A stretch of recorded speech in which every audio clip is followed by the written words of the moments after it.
मुख्यमंत्री योगी आदित्यनाथ ने इस हादसे पर जताया दुख। घायलों के समुचित उपचार का जिला प्रशासन को दिया निर्देश। मृतक के परिजनों को 4-4 लाख रुपए मुआवजा देने की भी की घोषणा। 17 सितंबर को प्रधानमंत्री नरेंद्र मोदी लॉन्च करेंगे नई लॉजिस्टिक नीति। एक ही पोर्टल से सड़क, रेल, पोर्ट और हवाई मार्ग से भेज सकेंगे माल।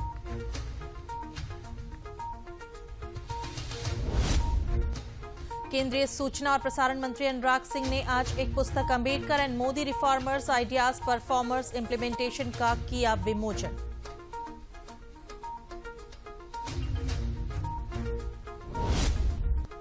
केंद्रीय सूचना और प्रसारण मंत्री अनुराग सिंह ने कहा, बाबा साहब के विचारों को साकार करने का काम प्रधानमंत्री नरेंद्र मोदी की सरकार ने किया है।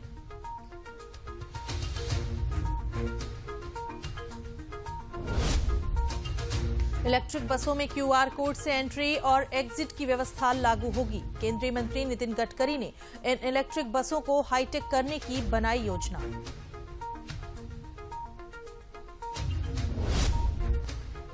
कर्मचारी भविष्य निधि संगठन ने अगस्त का कंट्रीब्यूशन जमा करने की तारीख बढ़ाई। ईएसआईसी ने कई कंपनियों और फैक्ट्रियों को राहत दी जिन्होंने ईएसआईसी कंट्रीब्यूशन फाइल नहीं किया है।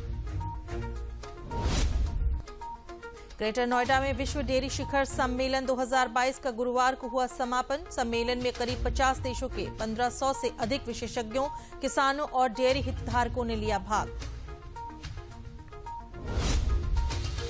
उप मुख्यमंत्री केशव प्रसाद मौर्य ने सुल्तानपुर के लंबुआ विधानसभा क्षेत्र के दुबौली गांव में 80 लाख से नवनिर्मित कमल सरोवर का किया शुभारंभ।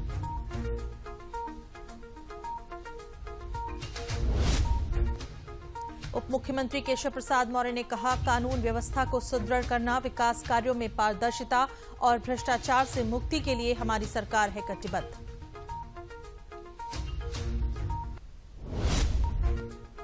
प्रदेश भाजपा अध्यक्ष भूपेंद्र चौधरी ने बस्ती में मंडल के पदाधिकारियों और जनप्रतिनिधियों के साथ की बैठक। कहा, उनकी पार्टी आगामी लोकसभा चुनाव में जीतेगी 80 की 80 सीट। लखीमपुर खीरी में नाबालिग लड़कियों के साथ बलात्कार और हत्या के मामले में सभी 6 आरोपियों को 14 दिन की न्यायिक हिरासत में भेजा गया।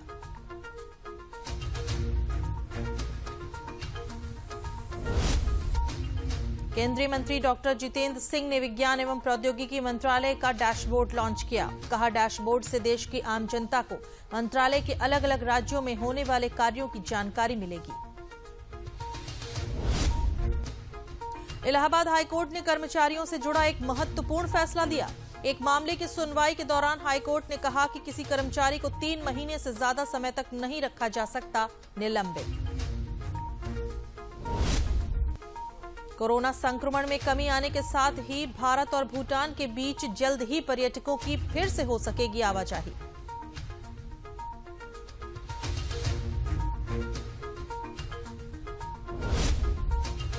वाराणसी में गंगा के घाटों को शरद पूर्णिमा के दिन लाखों दिए से सजाकर मनाया जाने वाला विश्व प्रसिद्ध पर्व देव दीपावली 7 नवंबर को मनाई जाएगी।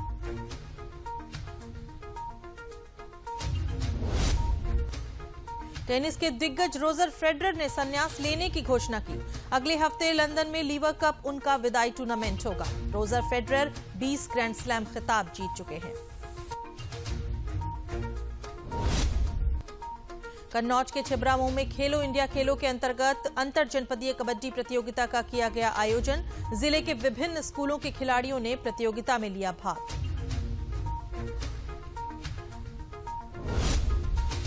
राजधानी लखनऊ में भारी बारिश और जलभराव के कारण कक्षा 1 से 12 तक के समस्त सरकारी, गैर सरकारी, प्राइवेट विद्यालयों को आज बंद करने का जिलाधिकारी ने दिया आदेश।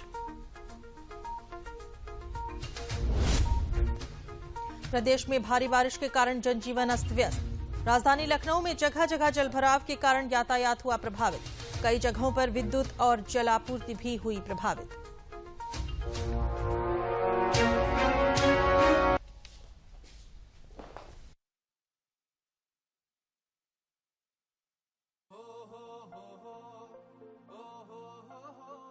अब गांव गांव और खेत खेत की बात है कुछ निराली।